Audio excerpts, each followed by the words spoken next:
ಎಲ್ಲಿಂದ ಎಲ್ಲಿಗೆ ಹೋಗಿ ನೋಡಿದರೂ ಕೂಡ ಎಲ್ಲೂ ಏನೂ ಕೆಲಸ ಸಿಕ್ಕಲಿಲ್ಲ ನನಗೆ ಬೆಂಗಳೂರಿನಲ್ಲಿ.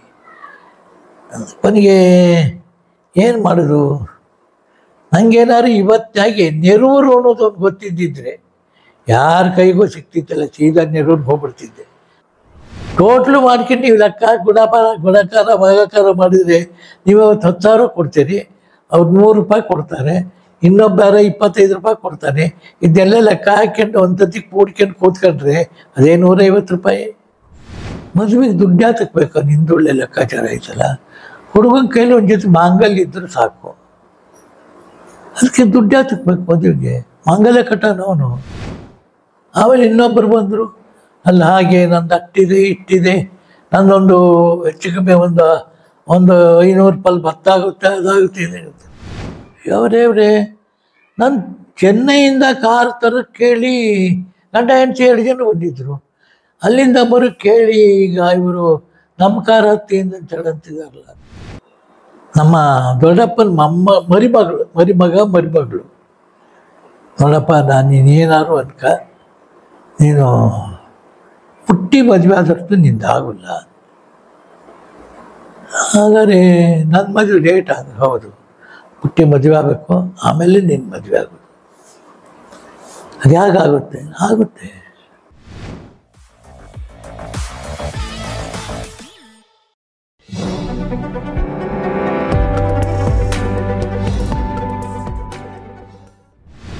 ಮಾತ್ಮಾರಾಮಂ ನಿಜಾನಂದಂ ಶೋಕಮೋಹ ವಿವರ್ಜಿತಂ ಸ್ಮರಾಮಿ ಮನಸಾ ನಿತ್ಯಂ ವೆಂಕಟಾಚಲ ದೇಶಿಕಂ. ಸದ್ಗುರು ಬೆನ್ನಿಂತು ಕಾಪಾಡ್ತಾನೆ ಅನ್ನೋದಕ್ಕೆ ಸಹಸ್ರಾರು ನಿದರ್ಶನಗಳಿವೆ. ಈ ಸಹಸ್ರಾರು ನಿದರ್ಶನಗಳಲ್ಲಿ ನಾನು ಒಬ್ಬ ಇದರೊಳಗೆ. ಯಾಕೆ ಅಂತಂದರೆ, ಎಲ್ಲಿಂದ ಎಲ್ಲಿಗೆ ಹೋಗಿ ನೋಡಿದರೂ ಕೂಡ ಎಲ್ಲೂ ಏನೂ ಕೆಲಸ ಸಿಕ್ಕಲಿಲ್ಲ ನನಗೆ ಬೆಂಗಳೂರಿನಲ್ಲಿ.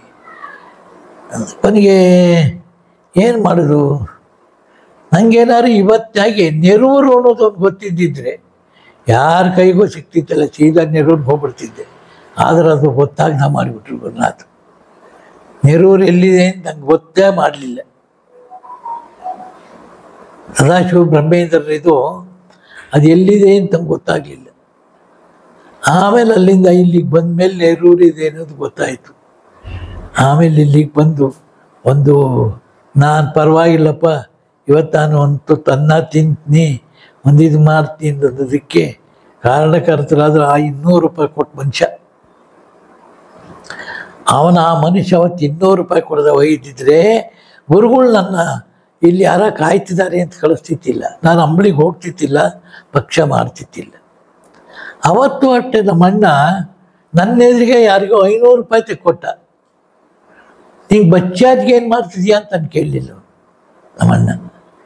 ಕೊಡಾತ ಹೇಳಿದಲ್ಲ, ನೀವು ಹೋಗೋ ಜನಗಳು ಕಾಯ್ತಿದ್ದಾರೆ ಅಂತ ಅವ್ರು ಹೇಳಿದರು. ನಿಂಗೆ ಆಗ್ತಿದ್ದಾಗಿದೆ, ದಿವಸ 150 ರೂಪಾಯಿ ಸಂಪಾದನೆ ಆಗುತ್ತೆ ಕಣಿ ಅಂತ. ಆ 150 ರೂಪಾಯಿ ಇವತ್ತು ಸಂಪಾದನೆ ಆಗ್ತದೆ ಅಷ್ಟೇ, ಅದ್ರ ಮೇಲೆ ಏನು ಸಂಪಾದನೆ ಇಲ್ಲ. ಹಾಗಾದ್ರೆ ಯಾಕೆ ಸಂಪಾದನೆ ಆಗ್ತದೆ ಯಾರಿಗೆ ಗೊತ್ತು? ಟೋಟ್ಲು ಮಾಡ್ಕೊಂಡು ನೀವು ಲೆಕ್ಕ ಗುಣಕಾರ ಭಾಗಾಕಾರ ಮಾಡಿದರೆ ನೀವು ಅವತ್ತು 10,000 ಕೊಡ್ತೀರಿ, ಅವ್ರು 100 ರೂಪಾಯಿ ಕೊಡ್ತಾರೆ, ಇನ್ನೊಬ್ಬರ 25 ರೂಪಾಯಿ ಕೊಡ್ತಾನೆ. ಇದೆಲ್ಲ ಲೆಕ್ಕ ಹಾಕ್ಕೊಂಡು ಒಂದು ತತ್ತಿಗೆ ಕೂಡ್ಕೊಂಡು ಕೂತ್ಕೊಂಡ್ರೆ ಅದೇ 150 ರೂಪಾಯಿ. ಯಾಕಾಯ್ತಾಗಾರೆ? ಅವತ್ತು ಗುರುನಾಥ್ ಹೇಳಿದ್ದು. ಯಾವತ್ತೂ ಗುರುವಿನ ವಾಕ್ಯ ತಪ್ಪಲ್ಲ ಅಂತ ಅನ್ನೋದಕ್ಕೆ 108 ಸಾಕ್ಷಿಗಳಿರ್ತವೆ. ಮೊನ್ನೆ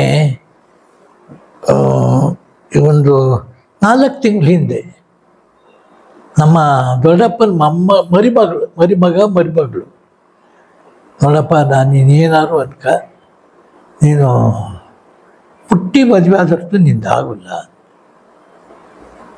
ಹಾಗಾದರೆ ನನ್ನ ಮದುವೆ ಲೇಟ್ ಆದ್ರೆ ಹೌದು, ಪುಟ್ಟಿ ಮದುವೆ ಆಗಬೇಕು, ಆಮೇಲೆ ನಿನ್ನ ಮದುವೆ ಆಗೋದು.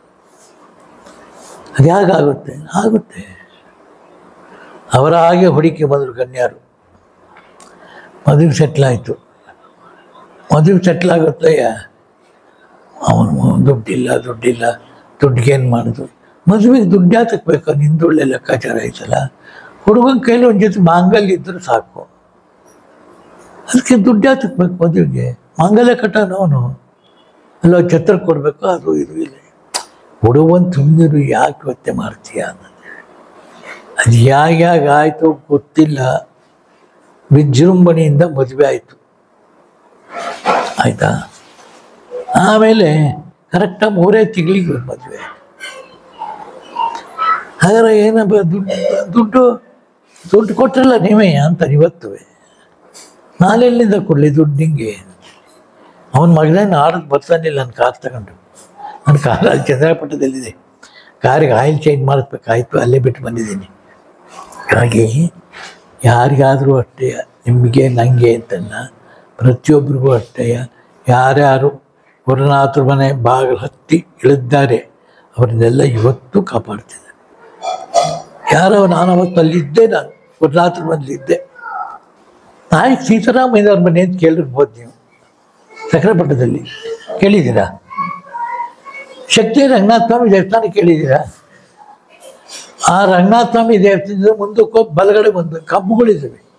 ಆ ಮನೆ ಹತ್ರ ಕೂತ್ಕೊಂಡು ತಳೆದವ್ರಲ್ಲಿ ಯಾರು 2 ಜನ ಮಾತಾಡ್ಕೊತಿದ್ದಾರೆ. ಏನು ಮಾತಾಡ್ಕೊತಿದ್ದಾರೆ? ಅಲ್ಲ, ಲಕ್ಷಾಂತರ ಜನ ಬಂದು ಗುರುಗಳು ಮನೆಗೆ ಬಂದು ಒಳ್ಳೇದು ಮಾಡ್ಕೊಂಡು ಹೋಗ್ತಿದ್ದಾರೆ. ನಾವಿಲ್ಲೇ ಪಕ್ಕದಲ್ಲೇ ಕೂತ್ಕೊಂಡಿದ್ದೆ. ಅವರಿರೋದು ಹೆಚ್ಚು ಕಮ್ಮಿ 1,000-1,500 ಮೀಟ್ರ್ ಮೇಲೆ. ಅಯ್ಯ ಹೋಗಯ್ಯ, ಆ ತಳ್ಳೋಡ್ನ ಮಾತಾಡ್ತಾ ಇದ್ದೆ, ಕರ್ಕೊಂಬರಿ ಅವ್ರನ್ನ. ಬಂದರು, ಅವರು ಬರ್ಬೋದು ಕರೀತಿದ್ದಾರೆ, ಬರ್ಬೇಕು. ಬನ್ನಿ ಸಾರ್, ಕೂತ್ಕೊಂಡ್ಬನ್ನಿ ಸಾರ್. ಕೂತ್ಕೊಂಡ್ಮೇಲೆ ಊಟ ತಂದು ಕೊಡೆಯ, ತಟ್ಟಿಗೆ ಊಟ ಹಾಕಿಟ್ಟು ಬಂದು ಕೊಟ್ಟರು, ಮಾಮೂಲಾಗಿ ಕೊಟ್ಟರು. ನೋಡಿ, ನನ್ನ ಕರ್ಮ ಕಳೆಯುವವರೆಗೆ ನಾವು ಯಾರೂ ಏನು ಮಾಡೋಕ್ಕಾಗಲ್ಲ. 8 ಲಕ್ಷ ಬಂದು ಏನೇ ಮಾಡ್ಕೊಂಡು ಹೋಗಿದ್ರೆ ನಾವೇನು ಮಾಡೋಕ್ಕಾಗಲ್ಲ. ನನ್ನ ಕರ್ಮವು ಕಳಿಬೇಕು, ಅವ್ರ ಕರ್ಮವು ಕಳಿಬೇಕು. ನಮ್ಮ 2 ಜನ ಕರ್ಮ ಕಳೆಯುವವರೆಗೂ ನಾನೇನು ಮಾಡೋಕ್ಕಾಗಲ್ಲ. ಸುಮ್ಮನೆ ಊಟ ಮಾಡ್ಕೊಂಡು ಎದ್ದೋದ್ರು. ಆಮೇಲೆ ಇನ್ನೊಬ್ಬರು ಬಂದರು, ಅಲ್ಲ ಹಾಗೆ ನಂದು ಅಷ್ಟಿದೆ ಇಷ್ಟಿದೆ, ನಂದೊಂದು ಹೆಚ್ಚು ಕಮ್ಮಿ ಒಂದು 500 ರೂಪಾಯಿ ಭತ್ತ ಆಗುತ್ತೆ, ಅದಾಗುತ್ತೆ, ಇದಾಗುತ್ತೆ. ಕೂತ್ಕೊಳ್ಳಿ ಸಾರ್, ಊಟ ಮಾಡಿದ್ದು. ಊಟ ಮಾಡೋಕ್ಕೆ ಊಟಕ್ಕೆ ಕೊಟ್ಬಿಟ್ಟು ಇದು ನಿಮ್ಮ ಗದ್ದೆದ ಭತ್ತ ಅಂದರು. ನಿಮ್ಮ ಗದ್ದೆ ಭತ್ತ ಯಾರ ತಿಂತಾರೆ? ನಿಮಗೆ ಆ ಋಣವಿಲ್ಲ. ಇದು ಋಣ ಇಲ್ಲಿದೆ ನೋಡಿ, ಇದು ನಿಮ್ಮದು, ಅದಲ್ಲ. ಅರೆ ಏನಂತೇಳಂದು ಅದನ್ನೆಲ್ಲ ಮಾಡಿದರು. ಗುರುನಾಥರ ಮನೆಯಿಂದ ಇನ್ನಿವ್ರು ನಾವೇನು ಮಾತಾಡ್ಸೋಕ್ಕಾಗಲ್ಲ, ಇದು ಮಾಡೋಕ್ಕಾಗಲ್ಲ ಅಂತಂದರು. ಅವನಿಗೆ ಹೇಳಿದರು, 1 ತಿಂಗಳು 23 ದಿವಸಕ್ಕೆ ನಿನ್ನ ಮಗ ಇದೆಷ್ಟು ಕಳೀತಾನೆ ಅಂತ ಹೇಳಿದರು.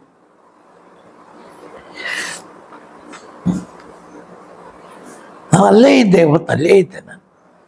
1 ತಿಂಗಳು 23 ದಿವಸಕ್ಕೆ ಇದಷ್ಟು ಕಳೀತಾನೆ.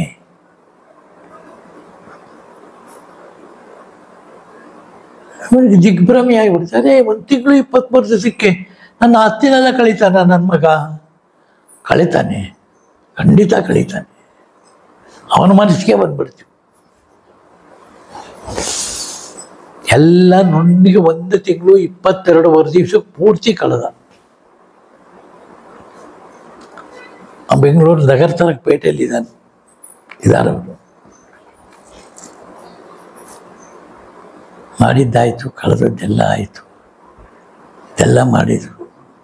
ತಕ್ಷಣವ ಬರೇ ಇಲ್ಲಿ ಅಂತ ಯಾರ ಕರೆದ್ರು. ಚೆನ್ನೈಗೆ ಒಂದು ಫೋನ್ ಮಾಡು, ಚೆನ್ನೈಗೆ ಫೋನ್ ಮಾಡು ಹೇಳಿ, ಮಾಡಿ ಈ ಕ್ಷಣವ. ಅವ್ರು ಯಾರೋ ಒಬ್ಬರು ಬಂದು ಫೋನ್ ಮಾಡಿದರು. ಏನು ನೀವು ಈಗ ತಕ್ಷಣ ಮೊನ್ನೆ ಹೊಸ ಕಾರ್ ತಗೊಂಡಲ್ಲ, ಆ ಕಾರ್ ತಗೊಂಡು ಈ ಕ್ಷಣ ಹೊರಡಿ ಮನೆಯಿಂದ. 3,60,00,000 ರೂಪಾಯಿ ಕಾರದು. ಈ ತಕ್ಷಣ ಹೊರಡಿ ಅಲ್ಲಿಂದವ ಅಂದರು. ಅವಲ್ಲೇ ಇದ್ನು, ಅಲ್ಲೇ ಕೂತ್ಕೊಂಡಿದ್ದೆ ಪಕ್ಕದಲ್ಲೇ. ಅವರು ಗುರುನಾಥ ಹೇಳಿದ ಮೇಲೆ ಇದು, ಯಾಕೆಂದರೆ ಅವರು ಪಟ್ಟು ಗುರುನಾಥರ ಮನೆಗೆ ಬಂದಾಗ ಅವತ್ತಿನ ಕಾಲದಲ್ಲಿ 1,80,00,000 ರೂಪಾಯಿ ಕಳ್ಕೊಂಡಿದ್ರು. ಗುರುನಾಥರ ಮನೆಗೆ ಬಂದ್ಬಿಟ್ಟು ಹೀಗೆಲ್ಲ ಯಾರೋ ಹೇಳಿದ್ರಂತ ಅವರಿಗೆ, ಈಗ ಚಕ್ರಪಟ್ಟಕ್ಕೆ ಹೋದ್ರೆ ನಿಮಗೆಲ್ಲ ಪರಿಹಾರ ಆಗುತ್ತೆ, ನೀನು ಎಲ್ಲಿ ಹೋದರೂ ಏನು ಪ್ರಯೋಜನವಾಗೋಲ್ಲ ಅಂತ ಹೇಳಿದ್ರಂತೆ. ಸೀದಾ ಚಕ್ರಪಟ್ಟಕ್ಕೆ ಬಂದು ಕಾಯಿಲೆ ಏನು ಯಾವೂರು? ಅಯ್ಯರವರು. ಯಾವೂರು? ಮಡ್ರಾಸು. ಯಾಕೆ ಬರೀದಿರಿ? ಇಲ್ಲ ಈ ಥರ ಇವ್ರಿಗೆ ತಮಿಳ್ ಮಾತು ಬರಲ್ಲ, ಇಂಗ್ಲೀಷ್ನಲ್ಲಿ ಮಾತಾಡೋರು. ಸರಿ ಆಯಿತು, ಒಂದು ಈರುಳ್ಳಿ ತಂದುಕೊಡು, ಊಟಕ್ಕೆ ಹಾಕುವವ್ರಿಗೆ. ಆಯಿತು, ನೀವು ಹೊರಡಿ, ಇನ್ನು ನಿಮ್ಮ ದುಡ್ಡು ಅಲ್ಲಿದೆ ಬರ್ತು ಹೋಗಿ. ಆ ಈರುಳ್ಳಿ ತಗೊಂಡು ಬ್ಯಾಗ್ಗೆ ಹಾಕ್ಕೊಂಡು ತೀರಾ ಹೋದರು. ಅವತ್ತು ಯಾವುದೋ ಒಂದು ಕಾರಲ್ಲಿ ಬಂದಿದ್ದರು, ಹೋದರು. ಇವರು ಜೆಟ್ಟು ಹೋಗಿತ್ತು, ಅದರ ಮೇಲೆ ಹೆಚ್ಚು ಕಮ್ಮಿ 10-15 ಕೋಟಿ ರೂಪಾಯಿ ದುಡ್ಡು ಬಂತು. ಹೇಗೆ ಬಂತು ತನ್ನೂ ಕೇಳಬೇಡಿ, ಅವ್ರನ್ನೂ ಕೇಳೋಕ್ಕಾಗಲ್ಲ. ದುಡ್ಡು ಬಂತು. 3,60,00,000 ರೂಪಾಯಿ ಕೊಟ್ಟು ಒಂದು ಕಾರ್ ತಗೊಂಡ್ರು. ಸರಿ, ಗುರುಗಳು ಅವ್ರಿಗೆ ಫೋನ್ ಮಾಡಿ ಆ ಕಾರ್ ತಗೊಂಬರೋಕ್ಕೆ ಕೇಳೆಯ. ಗುರುಗಳೇ ಹೇಳಿದ ಮೇಲೆ ತಗೊಂಡು ಹೋಗ್ತಾರೆ ಕಾತ. ಗುಬ್ಬಿಗೆ ಬಂದು ಗುಬ್ಬಿಗೆ ಡೀಸೆಲ್ ಹಾಕ್ಸಿರ್ಬೇಕು. ಸರಿ ಇಂಥದ್ರಲ್ಲಿ ಗುಬ್ಬಿವರೆಗೆ ಬಂತು ಕಾರು. ಆವಾಗ ಗುಬ್ಬಿಲಿ ಡೀಸೆಲ್ ಹಾಕ್ಸಿದ್ರು. ಅಲ್ಲಿಂದ ಸೀದಾವ ಬಂದರು. ಕಾರ್ ತರಕ್ಕೆ ಹೇಳಿದ್ರಿ, ತಗೊಂಬಂದಿದ್ದೀನಿ. ಅಲ್ಲಿ ಹೊರಗಡೆ ಬಟ್ಟೆನಾರು ಈಜ ಕೊಡ್ಲ ಅಂದರು. ಇಲ್ಲ, ಯಾಕೆ? ಮುಚ್ಚೆ ಅಂದ ಕಾರ, ನಮ್ಮ ಕಾರಲ್ಲಿ ಹೋಗೋಣ ಅಂದರು. ಅವರೇ ನಾನು ಚೆನ್ನೈಯಿಂದ ಕಾರ್ ತರಕ್ಕೆ ಕೇಳಿ ಗಂಡ ಹೆಂಡತಿ 2 ಜನ ಬಂದಿದ್ದರು. ಅಲ್ಲಿಂದ ಬರೋಕ್ಕೆ ಕೇಳಿ ಈಗ ಇವರು ನಮ್ಮ ಕಾರ್ ಹತ್ತಿಯಿಂದ ಅಂತಿದಾರಲ್ಲ, ಚಿಕ್ಕಮಗಳೂರಿಗೆ ಹೋಗೋಣ. ಸರಿ ಏನಂದರೆ ಸೀದಾ ಚಿಕ್ಕಮಗಳೂರಿಗೆ ಬಂದರು. ಅಲ್ಲಿ 6 ಮನೆಗೆ ಒಬ್ಬರು ಮನೆಗೆ ಹೋದರು. ಅಲ್ಲಿಂದ ಸೀದಾ ವಾಪಸ್ ಚಕ್ರಪಟ್ಟಕ್ಕೆ ಹೋಗಿ ಮೇಲೆ ಹತ್ತಿ ಮಲ್ಕಳಿ. ಎಲ್ಲೆಲ್ಲ ಊಟ ತಿಂಡಿ ಬಂದು 4 ಮನೆಗೆ ಹೋದ್ರೆ ಸಾಕು ಭರ್ತಿಯಾಗಿರೋದು. ಸರಿ ಹೋದರು, ಊಟ ಮಾಡ್ಕೊಂಡು ಮಲ್ಕೊಂಡ್ರು. ಬೆಳಗ್ಗೆ ತಿರ್ಗಾ ಸಾಯಂಕಾಲ ತನಕ ಅವರಿಗೆ ಎಚ್ಚರವೇ ಇಲ್ಲ. ಸಾಯಂಕಾಲ 7 ಗಂಟೆಯಲ್ಲಿ ಎದ್ದಿದ್ದಾರೆ ಗಂಡ ಹೆಂಡತಿ 2 ಜನ. ನಾವಿನ್ನು ಹೊರಡ್ತೀವಿ. ಈ ಕತ್ತಲೆಯಲ್ಲಿಗೆ ಹೋಗ್ತಿದ್ದೀರಿ. ಅವ್ರೇನು ತಿಳ್ಕೊಂಬಿಟ್ಟಿದ್ದಾರೆ, ನಾವು ಮಲ್ಕೊಂಡು ಅರ್ಧ ಗಂಟೆ ಆಯ್ತು ಅಷ್ಟಯ್ಯ ಅಂತ ತಿಳ್ಕೊಂಡಿದ್ದಾರೆ. ಹಿಂದಿನ ದಿವ್ಸ ರಾತ್ರಿ ಮಲ್ಕೊಂಡು ತಿರ್ಗಾ ರಾತ್ರಿ ಎದ್ದಿರೋದು. ಇದೇನಿದು ಈಗಂತ ಹೇಳ್ತಿದಾರಲ್ಲ. 12-24 ಗಂಟೆ ನಿದ್ದೆ ಮಾಡಿದ್ದೀವಲ್ಲ ನಾವು. ಹೋಗಿರಂತೆ ನಾನು ಕಳಿಸ್ತೀನಿ ಅಂತ. ಆವಾಗ ತಮಿಳ್ನಾಡಿಂದ ಒಂದು ಫೋನ್ ಬಂದಿದ್ದೀವಿ ಅವರಿಗೆ, ನೀವು ಮತ್ತೆ ಕಾರ್ ತಗೊಂಡಲ್ಲ, ಎಲ್ಲಿದೆ? ನಾವು ಚಕ್ರಪಟ್ಟಕ್ಕೆ ಬಂದಿದ್ದೀವಿ, ಇಲ್ಲಿ ಚಕ್ರಪಟ್ಟದಲ್ಲಿ ಕಾರು. ಯಾಕೆ ಅಂದ.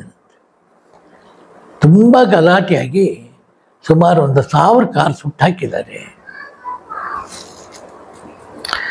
ಮೊದಲನೇ ಕಾರೇ ಬಲಿಯಾಗುವುದಲ್ಲಿ ಇವರದ್ದು 3,60,00,000 ರೂಪಾಯಿನ ಕಾರು. ಇದಕ್ಕೆ ಯಾವ ಗುರು ಏನು ಹೇಳೋದು ನಾವು? ಆಮೇಲೆ ಯಾವ್ದಾದ್ರು ದೇವರು ಬಂದಿತ್ತ ಗುರುಗಳ ಮೇಲೆ? ಏನೂ ಇಲ್ಲ. ಅವರ ಸಾಕ್ಷಾತ್ ಈಶ್ವರನೇ ಹೊರತು ಬೇರೆ ಏನೂ ಇಲ್ಲ. ಈಶವರ ಕೇಳಿದ್ದೆಲ್ಲ ಕೂಡ ಅನ್ನೋದು ಈಶ್ವರ ಒಬ್ಬನೇ. ಅದಕ್ಕೆ ಅವನಿಗೆ ಈಶ್ವರ ಅಂತೇಳಿ, ಈಶವರ ಅಂತಂದೇಳಿ ಕೇಳಿದ್ದೆಲ್ಲ ಕೊಡ್ತಾನು. ಹೀಗಾಗಿ ಪ್ರತಿಯೊಂದು ದಿವಸಗಳಿಗೂ ಕೂಡ ನಾವು ಕಾಪಾಡಬೇಕಾದವನು. ಅವನಿಗೆ ಗೊತ್ತಿದೆ ಯಾವ್ಯಾವ ಜನ್ಮದಲ್ಲಿ ಏನೇನಿದೆ, ಏನೇನು ಕಾಪಾಡಬೇಕು. ನಮ್ಗೆ ಮುಂದೆಷ್ಟು ಜನ್ಮವಿದೆ, ಹಿಂದೆಷ್ಟು ಜನ್ಮ ಕಳೆದಿದೆ, ಅವ್ರಿಗೊಬ್ಬರಿಗೆ ಗೊತ್ತೇ ಹೊರತು ನಮ್ಗೆ ಯಾರಿಗೂ ಗೊತ್ತಿಲ್ಲ. ನಾವು ಏನಿದ್ದು ತೃಣಮಾತದಾರಷ್ಟೇ ಹೊರ್ತವೆ, ನಮಗೇನೂ ಗೊತ್ತಿಲ್ಲ. ನಾನು ಶಿರಸಾ ನಮಾಮಿ ಮನಸಾ ಸ್ಮರಾಮಿ ಮಹಾತ್ಮಾರಾಮಂ ನಿಜಾನಂದಂ ಶೋಕಮೋಹ ವಿವರ್ಜಿತಂ ಸ್ಮರಾಮಿ ಮನಸಾ ನಿತ್ಯಂ ವೆಂಕಟಾಚಲದೇಶಿಕಂ. ಇನ್ನೊಮ್ಮೆ ಶಿರಸಾ ನಮಾಮಿ ಮನಸಾ ಸ್ಮರಾಮಿ.